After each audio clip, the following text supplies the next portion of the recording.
Chelsea have finally landed a front-off shirt sponsor, albeit temporarily for the rest of the season. Some of our first-team players are back in training, which is really good considering the tricky run of festive fixtures we have in front of us. It's been reported that in our pursuit of Alejandro Garnacho from Man United, an unusual swap deal was proposed. And we've got a here we go for a new defender. Maresca asked and Bluco listened.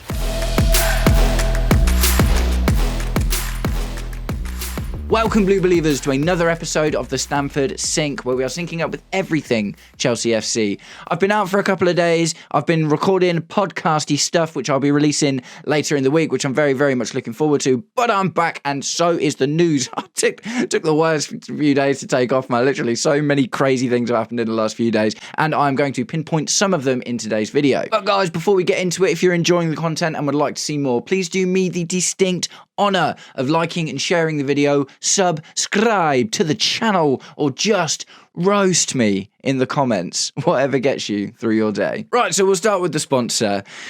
It's just not even that exciting, really, is it? I don't even really like the look of the logo that much, to be completely honest. The company in question are Oracle, a multinational tech company based in Texas who do software. They're a big software company, so yay! But the nuance of the deal itself is a little bit disappointing. So it feels like Bluco have ultimately been holding out for a really, really big deal, and it really, really feels like we missed a massive opportunity after winning the Club World Cup in America and getting into the Champions League at the back end of last season. A long-term deal probably should have been wrapped up by now, but it hasn't been done. I was balanced because I actually love the way the kits look without the logo. I'm not going to lie to you. I'm like, all right, so clean, the black one in particular. Mwah, chef's kiss. But we need the money, man. We need the money. You know, we've missed out probably, I read maybe we've missed out on up to 100 mil so far from having 2 seasons without a sponsor on the front of our shirt. And this deal is going to be similar to Infinite Athlete and Damac, where they just come in, give us a bit of money for the rest of the season. It's not going to be very much money. It's probably going to be like 18 to 20 mil for the rest of this season, which is just not really a lot at all. But ultimately, it looks like the deal is only going to run until the end of the season, and they still have their eyes on a big fish when it comes to the future of the Chelsea front of shirt sponsor. So it's not exciting, do you know what I mean? It's not really football news. It could signal that we're going to do something in January because there's a little bit more dough in the coffers, or it could maybe signal something to do with the UEFA stuff, do you know what I mean? In terms of, you know, we're in trouble with UEFA, we're always in trouble with UEFA for overspending. Maybe that loosens those purse strings a little bit, so it could give us some more breathing room for transfers in the future. But either way, we're going to see a front of shirt sponsor. It hasn't been officially announced yet. They're probably still hammering out the details, but as of right now, it seems to be the worst kept secret in all of football. So we're just going to assume that it's happening. Players are returning to training from injury. Yes, we absolutely love that as Chelsea fans, because injury has been the story of the season. In particular, we're talking about Pedro Neto today. So Pedro Neto actually dropped out of the Portugal international squad for the break that has just been and gone, because he was called up into the squad but dropped out of it. Literally, I think he got an injury in the Wolves game and decided that it wasn't worth running the risk. I don't know how. I mean, he did actually supposedly asked to come off in the Wolves game, so that was probably always going to be a given, but he seems to have recovered and is going to be ready to feature, which is awesome. Absolutely love that. Pedro Neto is going to be so important through the run-ins up until the end of November, and then the 8 games we've got in December. Do you know what I mean? It's like, yes, I know lots of people want to see Estevao a lot more. I would like to see Estevao a little bit more, but ultimately Pedro Neto is a great player. He's been robust and dynamic, and he doesn't score loads of goals, but he's just a solid player to have on the pitch. And you know, we just need legs, man. We just need the legs. Like, we absolutely can't be asking Estevao to play all of the next 10 games or whatever it is until January. Do you know what I mean? So yeah, Pedro Neto coming back is good. And a little update on Cole Palmer. Basically, the club are just reaffirming that the goal is to get him into the Barcelona game, right? So maybe we see him get some minutes in the Burnley game, maybe like cursory 10-15 minutes at the end or something. Maybe I still don't even expect him to start the Barcelona game, to be honest. And if I'm completely honest, I think Estevao should start that game in his place, but we'll obviously see what happens there. But either way, Pedro Neto coming back, Cole Palmer coming back. Yes, players are coming back. not enough, do you know what I mean? We're still without midfielders, do you know what I mean? The midfield depth is still absolutely in the bin, and interestingly, that's something we're going to talk about in a minute. pertaining to our midfield roster. But yeah, you know what I mean, it's just starting to happen. The defender situation seems to have eased up a little bit. Badia Shields back in training, we've seen that. Tosin Adarabioyo and Trevor Chalobah and Wesley Fofana and Josh Achiampong all seem to be available at the moment. So generally good news on the injury front. And hopefully they can all keep fit until January because we've got so many games. So the next story I'm going to move on to is a report of something that happened in the summer. We bought Alejandro Garnacho. That went through. That happened, absolutely. But it was quite a last-minute deal. It was rumbling on for a really, really, really long time. Garnacho wasn't training with the team at Man U or anything. He was just sitting on his Todd, on his lonesome in the changing rooms, even at points coming out and saying, I'm not going anywhere. You either sell me to Chelsea or I stay here on the bench and you pay me. Like he, you know, kind of really put his foot down there. So maybe what the piece of news has come out has indicated why the deal took so long. So we ended up just paying for him, right? We ended up just agreeing the fee. It was like 40 mil or whatever. So one thing that had been floated in the transfer window in the summer was potentially either selling or exchanging Christopher Nkunku for Alejandro Garnacho of Man United. But that was supposedly turned down. That one we kind of already knew about, and it kind of made sense as well, because if you look at Christopher Nkunku, definitely the sort of player that Amorim would like in that attacking role behind the striker sort of thing. So, you know, I actually was quite surprised that one didn't go through. Maybe he was just a bit too expensive for them. But another one that I find a little bit bizarre and I want to talk about because it raises questions, right? It raises questions is supposedly Romeo Lavia was also thrown in as a potential swap deal for Alejandro Garnacho.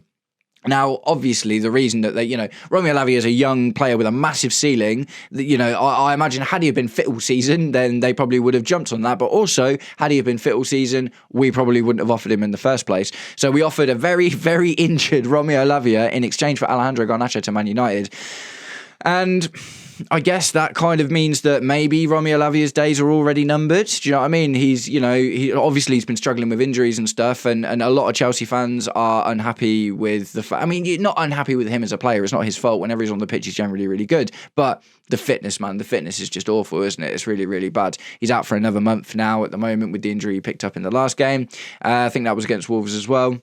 And it's just, he's had a really, really, really difficult time in a Chelsea shirt. I think he was injured when we bought him from Southampton in the first place. So, it was, at least he's been consistent. But the fact that we even floated the idea of swapping Lavia for Garnacho, I wouldn't have really loved that, to be honest. And that's based on, at the time, I would 100% still have been hoping that Lavia would have been able to get fit and start playing again, because as we've seen, when he plays, he's really good. He offers our midfield something very, very, very different. And they have tried to reintegrate him to the squad. He did start playing a collection of games, do you know what I mean? Starting occasionally, coming on occasionally, but then the injury happened again. So are we all, was that a case of actually reintegrating Romeo Lavia into the squad, or did they see him as still a reasonably valuable young player that they could make some money on, but thought his fitness might affect his future in the team? So definitely one to keep an eye on in terms of Romeo Lavia. I'd be really disappointed to see him go, but at the same time, I can't be disappointed if he never plays. Do you know what I mean? We will just lament and lambast what could have been with Romeo Lavia rather than being like, oh, why are we selling this really good player? At the end of the day, Garnacho has come in and done really well so far. It took a little while to warm up, but he's definitely getting there. I expect to see a lot of him between the end of November and up until January. It's going to be definitely a lot of game opportunity for Alejandro Garnacho on that left-hand side. But it doesn't sit super right with me, man. We spent a lot of money on Romeo Lavia as well. This is the thing. He cost us 60 mil. Do you know what I mean? So we're going to have to sell him for at least that again to not lose money. He's only been with us for is this 2 seasons now? Is it 1 season? He came at the same time as Moises Caicedo, didn't he? So he's in his kind of 3rd season with us now, I guess, but he's barely just played, man. He's just barely played at all. So let me know what you think about that one in the comments, guys. Do you think that we should stick it out with Romeo Lavia and what we see there on the pitch is worth trying to get him through this injury stuff? I personally think so. If we can give him a Reece James style comeback from injury where I'd say change his position. Reece James's position has changed. You know what I mean? Since Reece James got injured, he was a flying right wing back, right backs kind of player, and now obviously he's more of a right centre back, centre defensive midfielder. So ultimately, he runs a lot less in his role. You can't really do that with Romeo Lavia, can you? Other than maybe putting him in centre back, but he'd probably still run about the same amount. So maybe it isn't even possible to do the same kind of thing with Romeo Lavia as it is with Reece James. because Romeo Lavia is ultimately a lot less versatile than Reece James is in terms of positional play. So yeah, let me know what you think about it in the comments, guys. I would be sad to see Romeo Lavia go one way or the other because I just see so much potential and I really love what he offers our midfield, and there's not really anyone else like him in our squad. Do you know what I mean? Everyone else is kind of, Andre Santos is almost like a hybrid of Caicedo and Enzo Fernandez, but not quite as good as either. Dario Asugo, much more in the vein of Moises Caicedo. Romeo Lavia just offers this lovely passing game that we just didn't have otherwise. Do you know what I mean? And like I say, we don't really have anyone else like that. So moving on, there's been a here we go. Yes, we've signed a defender.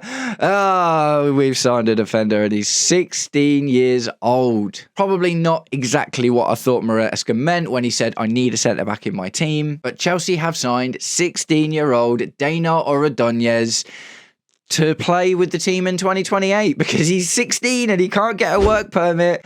And, this is, it's just a weird one, man, isn't it? Like, to see a here we go at this random point in the season is already a bit unusual. We're creeping up to the transfer window, obviously, and it shows you the Blue Co have still fully got their eyes on the future. It could be, is he the Estefao of defenders? Do you know what I mean? Is that what it is? Is he the next absolute wonder kid, the 16-year-old Ecuadorian? Could he turn into an absolute tank pass master defender who will just absolutely revolutionise our defence in a couple of years, or at least fight for a spot in the first team? I don't know. 2 years is a long time, man. Do you know what I mean? Year and a half, 2 years is a reasonably long time. There's not much to take away from this one, to be honest, other than some people at Blueco or, the Avengers, all of the guys, they're all like, oh yeah, no, we're still going to buy, 16-year-old South American children just to bulk the squad out. I don't know how much has even been spent on him, to be honest. I've got the tweet here. To Chelsea, here we go. Agreement reached today for the 16-year-old talented defender. Independiente de Valle accepted all conditions as Chelsea anticipate 3 top European clubs. Ecuadorian will arrive in January 2028. So no, it is 2 years, basically 2 years from now. He's going to arrive in, 4 transfer windows, another 4 transfer windows until we see him. And he'll be 18 at the time. So yay, there's another potential wonder kid, but it's really hard to get excited about all of these wonder kids now, isn't it? It's like, I remember back in the day, man, if we ever signed a wonder kid, like I remember signing Izzy Brown and I was like, and after years and years and years of that, which, has obviously been massively accelerated since Blueco have taken over, it's difficult to get excited about these kids now, isn't it? It's just one of them, man. It's just one of them. But fair play, do you know what I mean? If we're buying players at 16, we bought Estevao when he was still 16, do you know what I mean? And he's obviously looking like an absolute world beater potentially. So it's very, very exciting.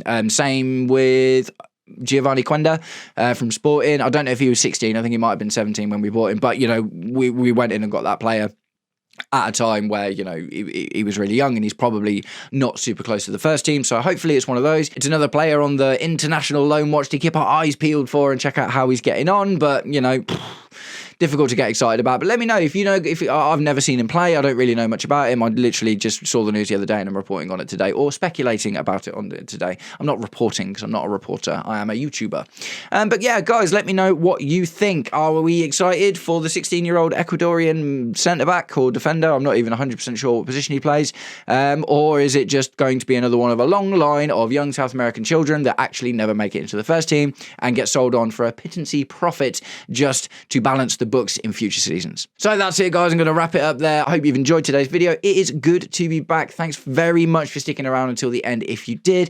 And if you are chilling and you want to check out some more Stamford Sink, you've got a tasty beverage and you want to sit and listen to something, I implore you to check out this video here, which is a video I recorded with my friend Kai the other day. We did a 40-minute long think piece talking about Blueco. It's time to talk about Blueco. So check that video out if you want to find out what we had to say about them for the good, the bad, and the ugly. Nice one, guys. I hope you're all having an absolutely wicked day. I'll catch up with you very, very soon. Take it easy. Peace.